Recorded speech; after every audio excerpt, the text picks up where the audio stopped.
मुझे ये बताएं कि 3 साल की परफॉर्मेंसेज आपको पता है क्या? हमने बड़ा सुना है 3 साल आई जस्ट वांटेड कि जो मेरे से सवाल कर रहा है 3 साल वो पीएसएल में अभी तक नहीं खेला। वहाब आप स्मिथ पाकिस्तान क्रिकेट बोर्ड का मौजूदा सेटअप जो है वो डोमेस्टिक क्रिकेट की बात करता है कि उसको इज्जत देनी है। तो जो पिछले काफ़ी सालों से अहमद शहजाद मुसलसल तीनों फॉर्मेट में अच्छी कारकर्दगी का मुजाहरा कर रहे हैं और हालिया नेशनल T20 कप में भी वो टॉप स्कोरर हैं।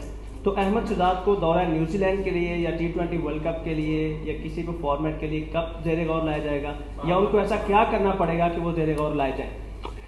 सर आपका नाम? उसामा उसामा साहब, मुझे ये बताएं कि 3 साल की परफॉर्मेंसेज आपको पता है क्या? हमने बड़ा सुना है 3 साल आई जस्ट वांटेड कि जो मेरे से सवाल कर रहा है वो प्लीज़ मुझे ये भी बताएं कि 3 साल की, हाँ जी, क्या परफॉर्मेंसेज जी बताएं। Thank you so much. मैं इसका एक थोड़ा सा इनको जवाब देता हूँ क्योंकि I am answerable to you sir. पहली बात यह है कि अहमद जो है वो पिछले 3 सालों में टोटल जो है वो तकरीबन कोई 18 मैच खेला T20 के, उसके 653 रन हैं। 3 साल वो पीएसएल में अभी तक नहीं खेला। अच्छी चीज़ ये है कि इस कंपटीशन में अहमद शहजाद ने 4 मैचों में 450 किए और उसका स्कोर कोई 270 प्लस है। मुझे हर एक चीज़ की इन्फॉर्मेशन है, मेरी हर एक लड़के पे नज़र है।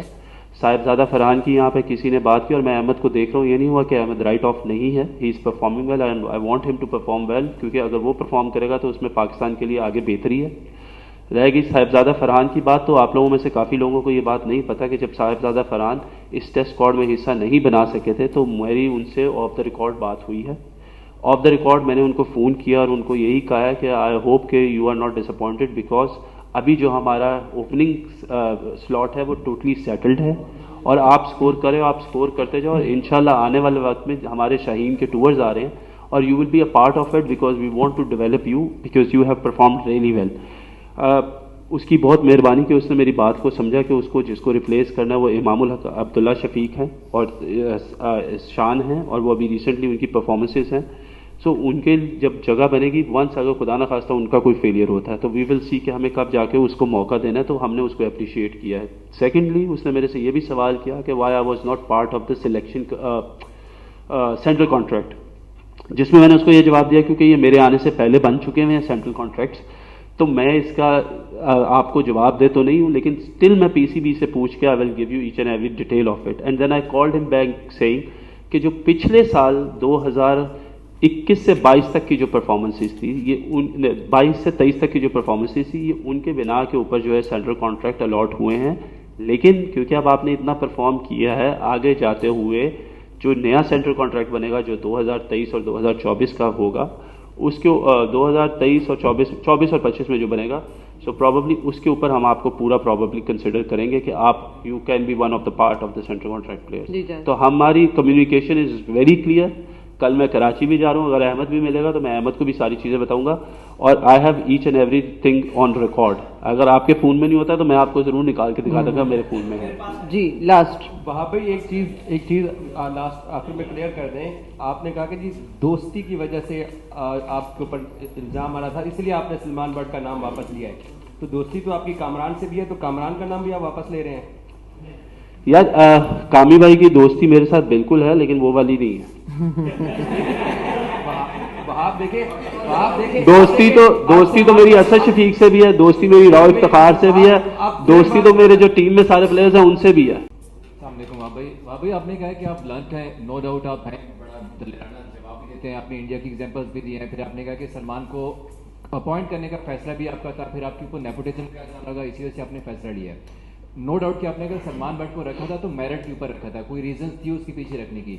तो क्या बेहतर ना होता कि इस टाइम आप अपने उस फैसले को डिफाइन करते कि मैंने ये चीज़ें थी जिसकी वजह से सलमान बट को कंसल्टेंट मुकर्रर किया था, बजाय आप प्रेशर में आने के या कि लोगों की बातों की वजह से कि आप कहने कि मैंने फैसला वापस लिया है क्योंकि मेरे ऊपर नेपोटिज्म का इल्जाम लगा। मैं यही आप लोगों को बात बताना चाह रहा हूँ कि क्योंकि हम इकट्ठे खेले हुए हैं, हमारी एक दोस्ती है और उसको जो है गलत अंदाज में साबित करने की कोशिश की जा रही है। सो उस वजह से मैं आपको बार बार कह रहा हूँ, और जब प्रोफेशनलिज्म में ऐसी बात आ जाए जिधर व्यू से कि आप अपने किसी को फेवर कर रहे हैं तो वो चीज़ गलत है, वो मेरे नज़दीक गलत है। That's why I have said कि this is the decision I have to make. लोग नहीं समझ रहे। माइक जी। वहाब साहब, आपने काफ़ी सारे लोगों का जिक्र किया है कि जिनकी वजह से ये एक शायद प्रोपेगेंडा हुआ है और उनका नाम आपने लिया कि इन्होंने भी किया, इन्होंने भी किया, इन्होंने भी किया। तो क्या आप समझते हैं, आपको लगता है कि कहीं ना कहीं बोर्ड के अंदर से भी आपके ऊपर दबाव आया, टीम डायरेक्टर आपके वो तो इसके मुखालिफ नहीं थे कि इनको वापस लें? यार टीम डायरेक्टर का अगर आप हफीज़ भाई की बात करें तो उनका एक अपना पर्सनल स्टांस है जिसकी मैं बहुत ज़्यादा रिस्पेक्ट करता हूँ। और देखिए हम लोग क्योंकि इस वक्त इकट्ठे काम भी कर रहे हैं, तो उनका अगर कोई उनसे मेरी अगर इस बारे में बात हुई है और वो अगर उनका कोई डिसीजन है तो मैं उसकी भी रिस्पेक्ट करता हूँ, and he has respected my decision as well.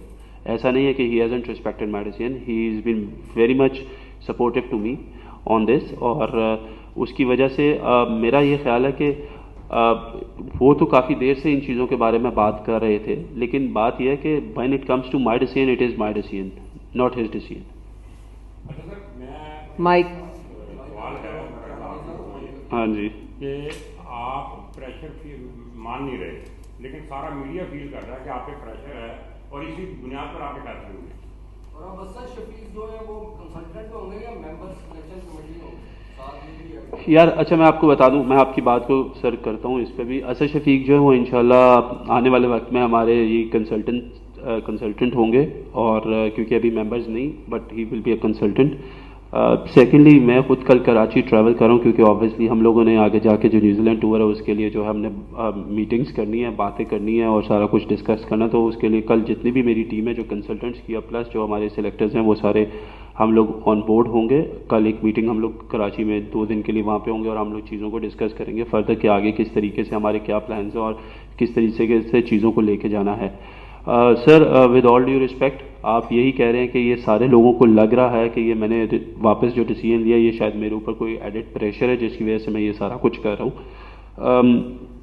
मेरी नेचर काफ़ी लोग यहाँ पे बैठे हुए जानते हैं कि मैं कभी भी प्रेशर नहीं लेता। डिसीजन आप कभी ज़िंदगी में अच्छे भी लेते हैं और डिसीजन आप कभी ज़िंदगी में गलत भी लेते हैं, लेकिन अगर आपको लगे कि कोई चीज़ गलत हो गई आपसे तो उसको सुधारना बहुत ज़रूरी होता है। और मेरा ख्याल है वो इंसान भी बड़ा होता है जो चीज़ों को थोड़ा सा उस तरीके से सुधार ले। मैंने आपको कहा कोई इशू नहीं था एक्सेप्ट दिस के साथ लिंक किया जा रहा है मुझे उसके, सो वो ही एक वजह है। अदरवाइज मुझे यकीन करें जो भी लोग इस वक्त मीडिया पे जो भी बात करें मुझे उससे कोई फ़र्क नहीं पड़ता। I am here to give my best, I have taken a responsibility और मैं चाहता हूँ कि मैं उसको बड़ा फेयर एंड स्क्वेयर करूँ। कल को कोई ये बंदा उसके ऊपर बात नहीं करे कि शायद ये रीज़न हो सकता है या ये एक्स रीज़न हो सकता है। सो मैं इस वजह से ये कहता हूँ कि मैं उस चीज़ को मद्देनज़र रखते हुए I am very blunt to say this, और मैं कभी भी लोगों से नहीं उस तरह हुआ।